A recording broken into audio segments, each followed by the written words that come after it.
Jokowi apa gitu, apa sih ada masalah apa sih? Mungkin saya mau. Ya, aman. Ya.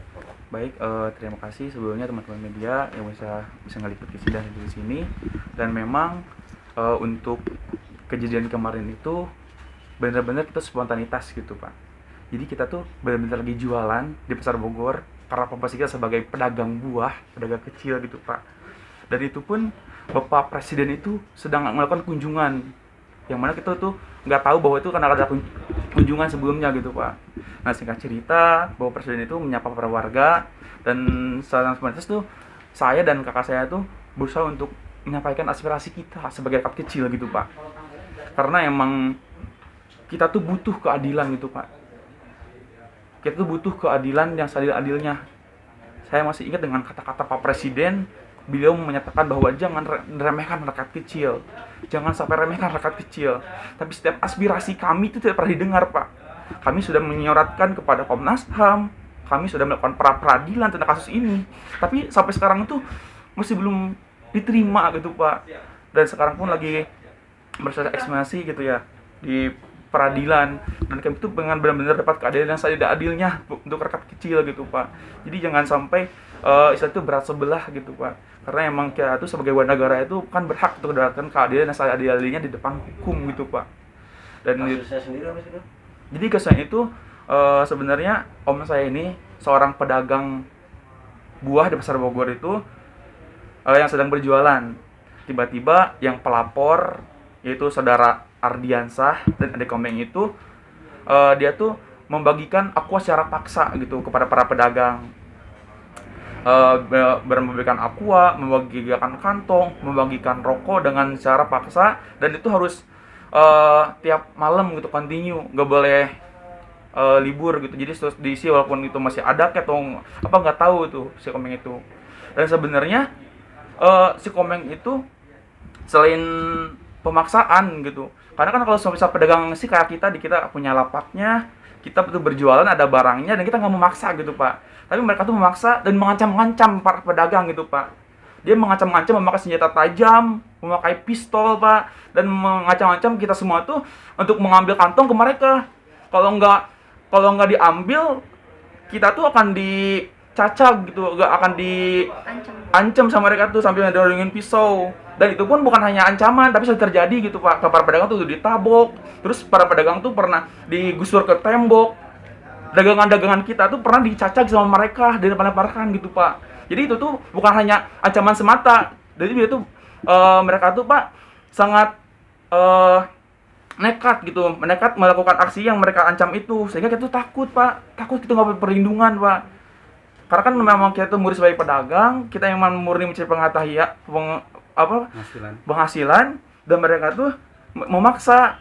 Selain memaksa juga mereka tuh sering meminta jalur Pak. Mereka tuh meminta jalur retribusi, jalur yang disebut dengan pungli gitu Pak. Walaupun nggak terlalu ini gitu, satu hari itu kita bisa nyampe habis 70.000. Apa yang menjadi curhat dari pedagang kepada Presiden itu kita pastikan tidak sesuai dengan kasus yang sebetulnya terjadi. Tadi sudah dijelaskan.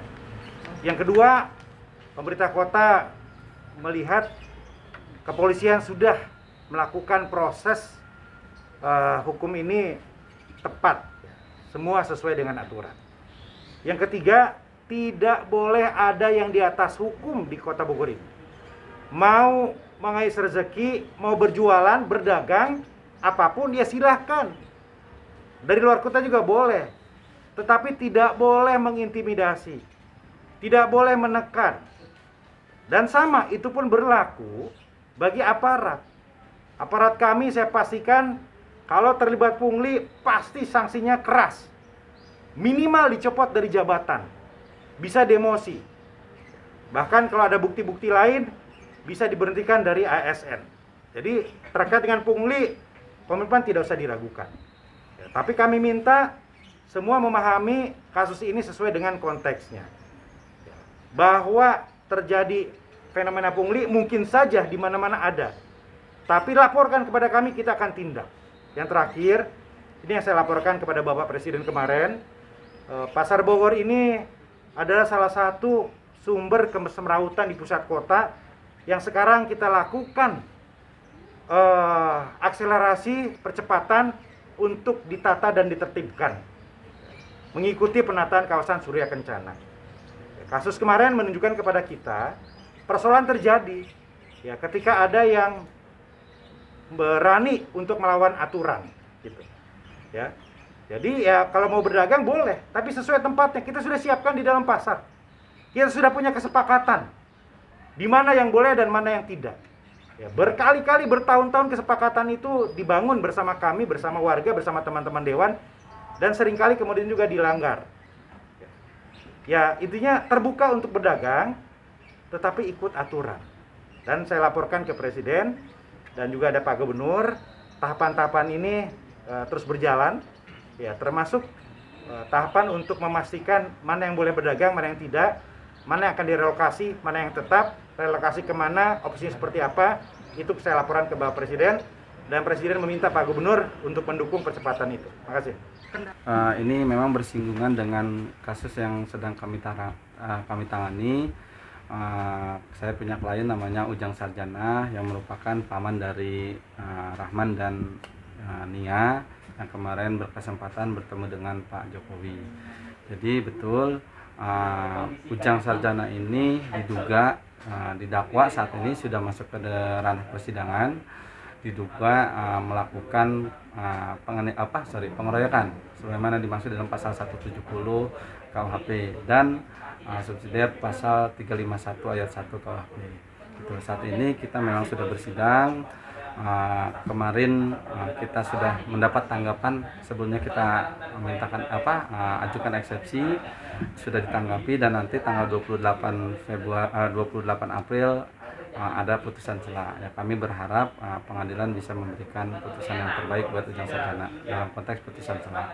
Nah, kami meyakini, saya kuasa hukum meyakini adanya dugaan kriminalisasi, tapi tolong di garis bawahi, kami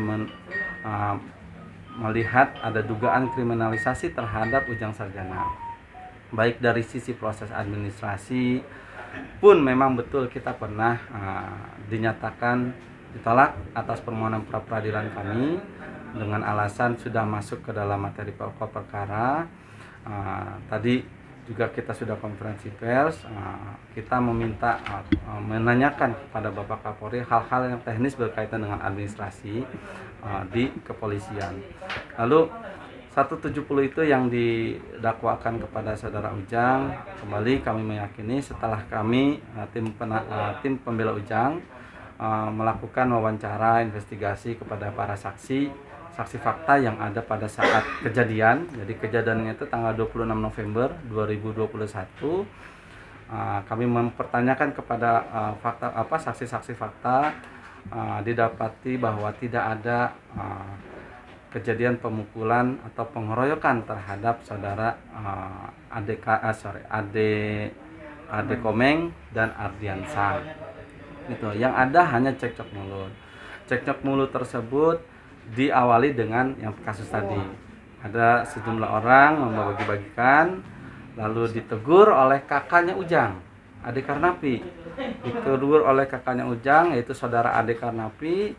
Lalu tiba-tiba Ujang menyahut lah, ikut menegur lah. Nah, di situ ada tidak terima, ada dugaan pengancaman dengan senjata tajam, namun berhasil dilerai oleh saudara Ade Karnapi dan selesai sudah, tidak ada kejadian pengeroyokan. Ada kejadian pemukulan justru terjadi kepada salah satu pedagang yang sudah di BAP, yang sudah memberikan keterangan di Polsek, dan BAP-nya sudah terlampir di berkas. Justru dia sebagai korban pemukulan, namanya saudara Gamel, saudara Gamel. Namun yang menjadi aneh, Gamel itu saat ini menjadi DPO. Padahal saudara Gamel ada di Pasar Bogor, kesehariannya berjualan di Pasar Bogor. Itu jadi memang kami menduga ada uraian kejadian, uraian kronologis yang tidak sesuai dengan fakta. Tentu nanti kita uji, kita periksa di persidangan. Kita harus menghargai proses persidangan nanti. Ya mudah-mudahan majelis hakim, yang mulia majelis hakim bisa jeli melihat ini, bisa memberikan putusan yang seadil-adilnya bagi saudara Ujang. Sementara itu. Jadi kami jajaran Forkopimda Kota Bogor menindaklanjut dengan sangat serius terkait dengan laporan masyarakat kepada Bapak Presiden kemarin pada saat kunjungan di Pasar Bogor, sehingga ada dua hal yang kami sampaikan. Yang pertama adalah terkait dengan perkara yang dilaporkan oleh kerabatnya, ya, perkara atas nama Ujang Sarjana. Dan yang kedua tentunya adalah komitmen kami Kota Bogor dalam hal pungli, pemberantasan premanisme, termasuk untuk menyetop aksi-aksi kekerasan di area publik Kota Bogor. Sehingga perlu saya sampaikan bahwa prioritas kami, ya, terhadap aksi kekerasan itu masih sama, komitmen kami kuat, dan ini adalah salah satu bukti bahwa kami memang berusaha untuk tidak ada kekerasan di area publik, gitu ya. Dan bersama kami juga hadir di sini adalah korban, ya, ini Andriansa, satu lagi Ade Agus Susanto alias Komeng. Jadi untuk perkaranya ini terjadi pada hari Jumat, ya. Hari Jumat tanggal 26 November 2021 sekitar pukul 2.30, ya. Di mana pada saat itu korban, ya, yang sedang berjualan kemudian ditegur oleh tersangka, dalam hal ini adalah Ujang Sarjana. Kemudian tidak terima, Ujang ini kemudian melakukan pengeroyokan, kekerasan bersama terhadap kedua korban ini. Dan untuk penyidikannya, kami melaksanakan penyidikan secara prosedural, transparan, dan sejauh ini sudah ada 4 orang saksi yang kami periksa, ya.